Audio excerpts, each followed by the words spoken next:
Hi guys, it's Taylor, and welcome back to my channel. Today we are going to be talking about my best books of 2018. 2018 was a really good reading year for me. I took some interesting classes during my last semester of college, including an Afrofuturism and an Afrofuturism and an Afrofantasy class, and I graduated from college, which means I have so much more free time to read books that I'm genuinely interested in rather than the books that I had to read as an English major. So, I don't want to waste time because I only have a limited amount of footage on this camera, and also I have 10 books to talk to you about. So, let's get started. I should also mention that I'm going to be going backwards, so 10 will be like my 10th favorite book of 2018, all the way to number 1, which will be my my favorite book of 2018. So other than that, let's get started again. For number 10, we've got Saga Volume 2. We've got Saga Volume 2 by Brian K. Vaughan and Fiona Staples. This is the second volume in the Saga series. It's also the first book I read of 2018. This series is awesome. It's about a couple who are on opposite sides of a long and violent and bloody war, and they end up falling in love and having a baby. Now you have both sides of this war trying to find them and their baby because they don't like what they stand for. It's a beautiful story, told just absolutely wonderfully, and I'm so sad I haven't gotten to Volume 3 yet because, my heart. It's so good.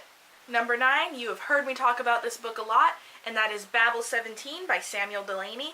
This book is so underhyped, and if you follow me on Twitter, I am recommending it to literally everyone. This book was written in the 1960s. Samuel Delany, the author, was a black gay man living in the 1960s. This book features an East Asian, bisexual, polyamorous female protagonist. It is so ahead of its time and so compelling. This follows Ryder Wong, who is a linguist and poet. The world she lives in is in the middle of this intergalactic war with this one alien species. They speak a language that no one can really decode, so they hire on Ryder Wong to captain the ship and try and learn the language of this alien species. However, as she tries to uncover the mysteries of this language, she starts to realize some very dark secrets. This book is fantastic, and it has a lot to say about colonialism and how language can be used to suppress colonized cultures. It is fascinating, and I highly recommend you all pick it up. The next book I don't have a physical copy of because I listened to it on audiobook, but that would be Trevor Noah, Born a Crime. This book is written by The Daily Show's current host, Trevor Noah.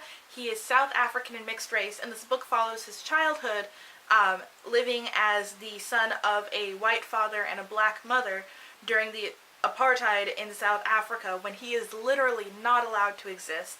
He was literally born a crime, and he talks about how this has affected his life growing up, and it is a wonderful and beautiful story. I highly recommend you either read it or listen to it on audiobook. Next up, I do not have a physical copy of this book because I listened to it on audiobook, and that would be I'll Be Gone in the Dark by Michelle McNamara. This book was pretty famous this year.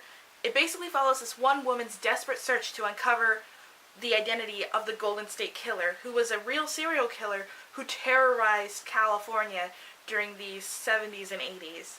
It is so fascinating and so scary and so complex, and Michelle McNamara, who died before the book could be completed or published, is just so prolific, and her writing just captivates you. I highly recommend either reading it physically or getting the audiobook. For number 6, we've got Girl Made of Stars by Ashley Herring Blake. This book had me in tears. I finished it in 2 days and was leaning over it weeping. This book follows a teenage girl named Mara who is super close to her twin brother Owen. And one day her good friend accuses Owen of rape. And she has to sort of reconcile this image she has of the brother she is so close to and loves so much with her identity as a feminist and her stance to believe victims and believe women when they speak out. It is such a fascinating book, and I highly recommend reading it. There's a lot of diversity in it as well. Mara is bisexual, and her best friend slash ex-girlfriend slash love interest is non-binary. It is so good, and I really wish everyone could read it. It's tears, guys. Number 5, we've got Before the Devil Breaks You by Libba Bray.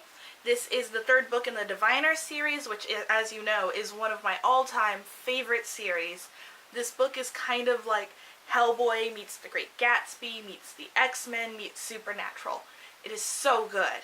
And basically, it's about teenagers called diviners who have certain supernatural powers, and basically they are put into conflicts with ghosts and demons and so on.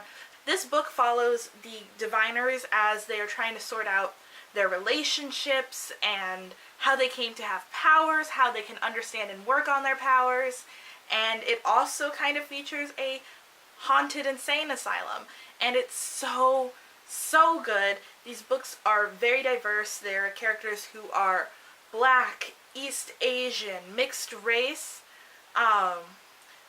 asexual, gay, so on and so forth. These books are so good, and I really hope everyone reads them so I can talk about them to everyone I meet. Number 4, we've got Vicious by V.E. Schwab. You've probably heard about this book by now. It's really big. So this is the first book in the Villain series, and it follows Eli and Victor, former college roommates, as they try out these different experiments to become EOs, or extraordinaries, people who are basically superheroes, and one day these experiments work. Eli gets the power to heal, Victor gets the power to never feel pain and to cause pain. However, in Victor's quest to get this power, something tragic happens, and the two of them are put at odds, and now they want to kill each other.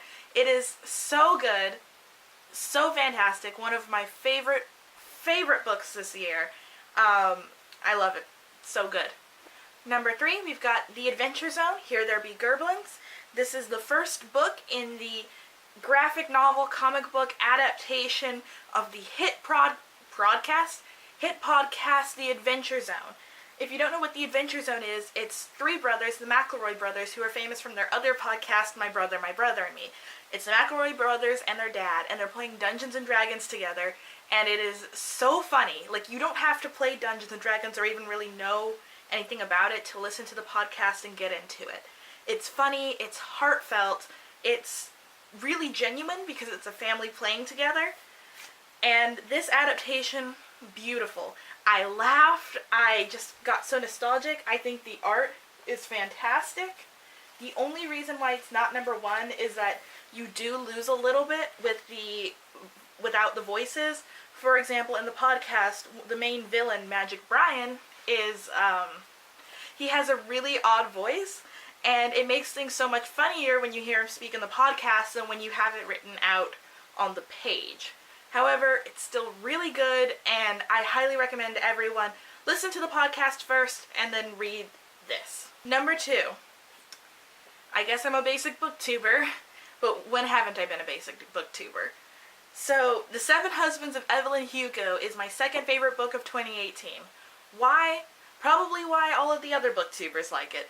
It's so good and compelling and fascinating. It kind of reminds me of Citizen Kane, which, if you haven't seen that movie, it's considered one of the greatest movies of all time, which we can discuss in a later video. It's sort of about trying to uncover the pieces of someone's life, and oh my god, Evelyn Hugo is such a queen. She is fascinating.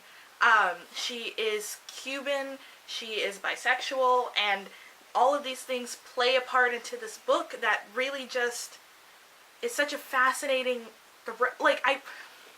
reading it, I really felt like I was back in 1950s, 1960s Hollywood, and the choices she makes are so good, and all of her husbands have incredibly compelling stories.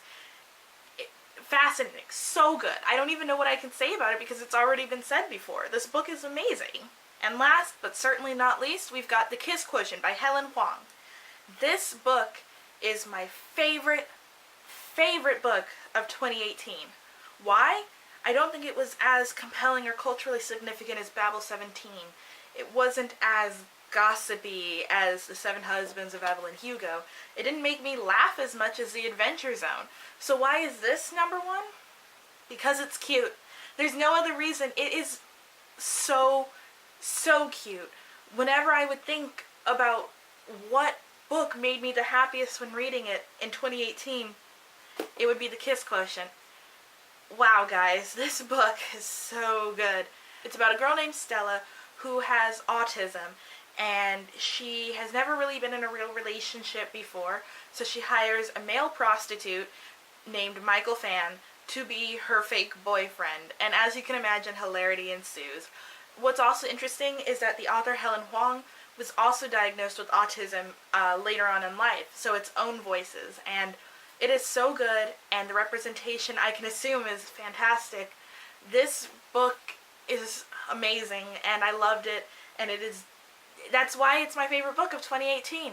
And those were my favorite books of 2018. I really liked 2018. It was a very good reading year for me. So did you read any of these books? And if so, what did you think about them? And let me know what your favorite books of 2018 were down in the comments below. Don't forget to like, comment, and subscribe. And thank you so much for watching, guys, and Happy New Year.